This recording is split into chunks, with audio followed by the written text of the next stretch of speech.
Assalamualaikum warahmatullahi wabarakatuh. Hai teman-teman, kembali lagi di YouTube saya, Fajriani Nurmatin. Saya mahasiswa dari Program Studi Pendidikan Biologi Universitas Lampung. Pada video kali ini, saya akan membahas mengenai sistem koordinasi pada manusia. Sebelum mulai materi, jangan lupa untuk like, comment, share, and subscribe ya. Adapun materi-materi yang akan kita bahas yaitu pengertian sistem koordinasi pada manusia, sistem syaraf, struktur neuron, pengelompokan sistem syaraf, dan gangguan pada sistem syaraf.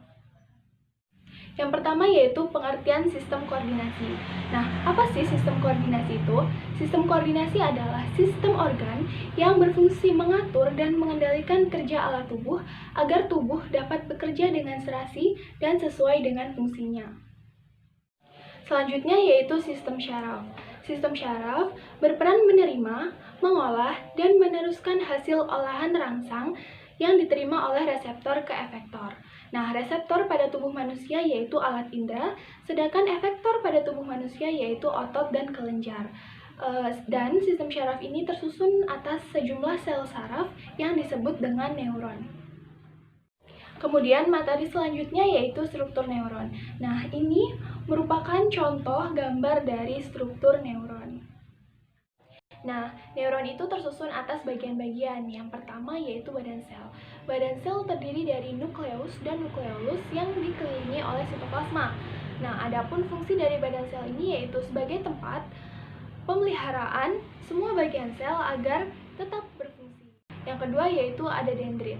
Dendrit merupakan uluran pendek bercabang-cabang yang keluar dari badan sel. Dendrit berperan menghantarkan impuls ke badan sel. Dan yang terakhir ada akson. Akson merupakan uluran panjang dari badan sel yang berfungsi menghantarkan impuls menjauhi badan sel. Kebanyakan, akson dilindungi oleh lemak berwarna putih kekuningan yang disebut dengan selubung mielin. Selain itu, di tempat tertentu, terdapat akson yang tidak diselubungi oleh mielin yang disebut dengan nodus Renfield. Selubung mielin ini berfungsi sebagai isolator yang melindungi akson terhadap tekanan dan luka, menutrisi pada akson, dan mempercepat jalannya impuls. Dan yang terakhir ada akson. Akson merupakan uluran panjang dari badan sel yang berfungsi menghantarkan impuls menjauhi badan sel. Kebanyakan, akson dilindungi oleh lemak berwarna putih kekuningan yang disebut dengan selubung mielin. Selain itu, di tempat tertentu, terdapat akson yang tidak diselubungi oleh mielin yang disebut dengan nodus Renfield. Selubung mielin ini berfungsi sebagai isolator yang melindungi akson terhadap tekanan dan luka, menutrisi pada akson, dan mempercepat jalannya impuls. Kemudian, berdasarkan fungsinya, neuron dibedakan menjadi 3. Yang pertama, neuron sensorik, neuron motorik, dan neuron konektor atau interneuron. Yang pertama yaitu neuron sensorik. Neuron sensorik merupakan neuron yang badan selnya bergerombol membentuk ganglia atau kelompok badan sel. Aksonnya pendek, tetapi dendritnya panjang. Neuron sensorik ini berfungsi menghantarkan impuls saraf dari alat indera menuju ke otak dan sumsum tulang belakang. Sering disebut dengan neuron indera. Yang pertama yaitu neuron sensorik. Neuron sensorik merupakan neuron yang badan selnya bergerombol membentuk ganglia atau kelompok badan sel. Aksonnya pendek, tetapi dendritnya panjang. Neuron sensorik ini berfungsi menghantarkan impuls saraf dari alat indera menuju ke otak dan sumsum tulang belakang. Sering disebut dengan neuron indera.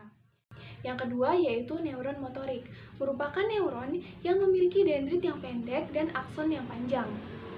Dendrit berhubungan dengan akson lain, sedangkan akson berhubungan dengan efektor yang berupa otot atau kelenjar.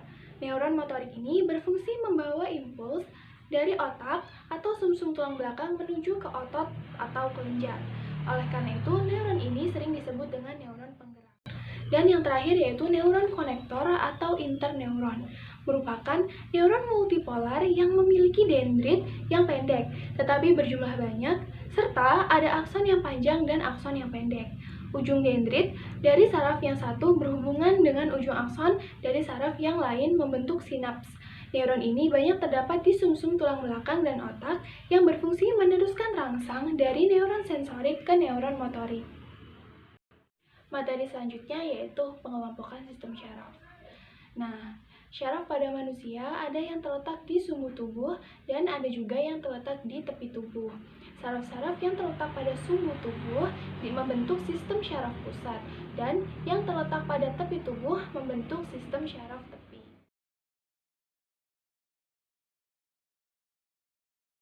Yang pertama yaitu sistem syaraf pusat. Sistem syaraf pusat merupakan pengendali seluruh kegiatan tubuh. Sistem ini dibangun oleh otak dan sumsum tulang belakang. Semua rangsang yang datang akan ditekan pada bagian ini. Otak dan sumsum tulang belakang merupakan organ yang sangat penting sehingga keduanya harus dilindungi. Otak dilindungi oleh tengkorak, sedangkan sumsum tulang belakang dilindungi oleh tulang belakang. Selain itu, keduanya juga dilindungi oleh selaput syaraf pusat. Selaput ini terdiri dari 3 lapisan, yaitu selaput jaring-jaring, selaput keras, dan selaput halus. Nah, antara lapisan kedua dan ketiga terdapat cairan cerebrospinal. Cairan ini berfungsi untuk melindungi otak dari getaran. Nah, otak merupakan bagian terbesar yang paling rumit di antara komponen sistem syaraf.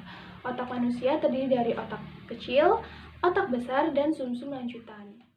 Terusan sumsum lanjutan tersebut membentuk sumsum tulang belakang atau medula spinalis.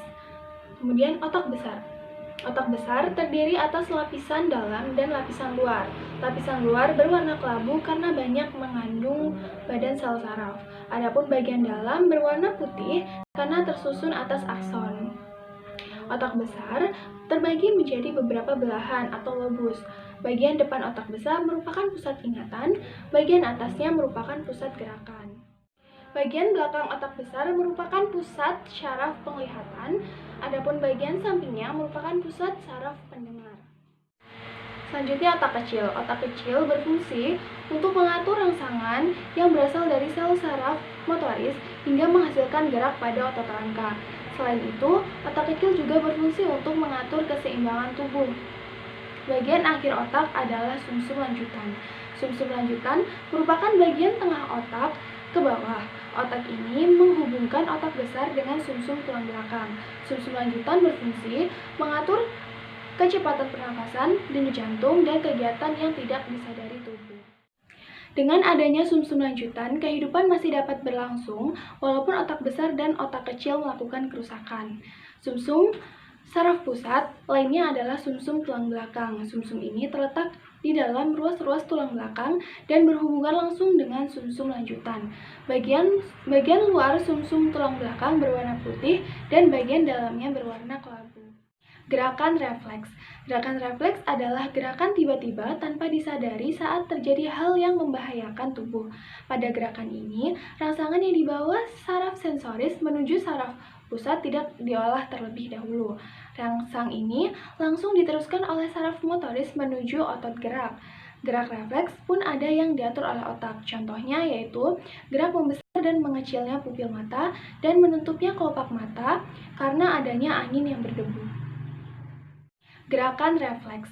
Gerakan refleks adalah gerakan tiba-tiba tanpa disadari saat terjadi hal yang membahayakan tubuh.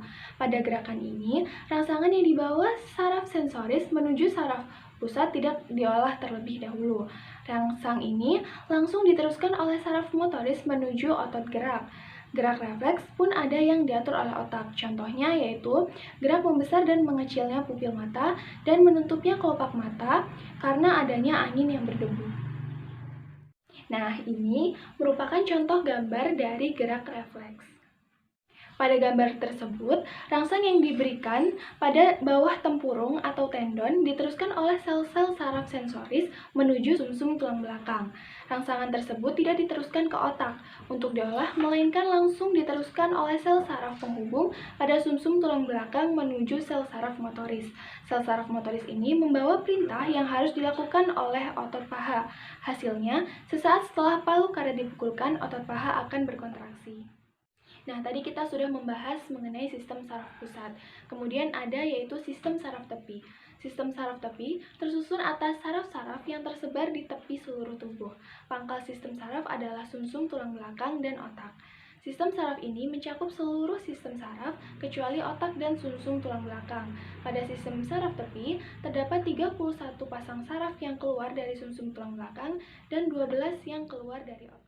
Pada sistem saraf tepi, terdapat saraf pengatur aktivitas tubuh yang disadari dan saraf pengatur aktivitas tubuh yang tidak disadari. Saraf yang mengatur aktivitas tubuh yang disadari membentuk sistem saraf somatis.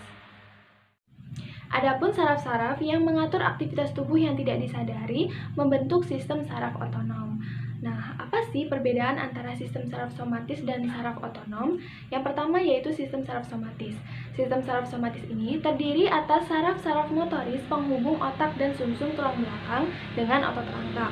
Sistem saraf ini dipengaruhi kesadaran, artinya kerja saraf ini sesuai dengan kehendak kita. Oleh karena itu, sistem saraf somatis sering disebut dengan sistem saraf sadar. Sedangkan sistem saraf otonom itu terdiri atas saraf-saraf motoris yang menuju otot polos, otot jantung, dan kelenjar. Sistem saraf ini tidak dipengaruhi oleh kesadaran, artinya kerja saraf ini di luar kehendak kita. Itulah sebabnya sistem saraf otonom juga sering disebut dengan sistem saraf tidak sadar. Dan materi yang terakhir yaitu gangguan sistem saraf. Sistem saraf juga bisa mengalami gangguan. Akibatnya akan muncul penyakit yang bisa mengganggu aktivitas. Adapun gangguan sistem saraf yaitu sebagai berikut.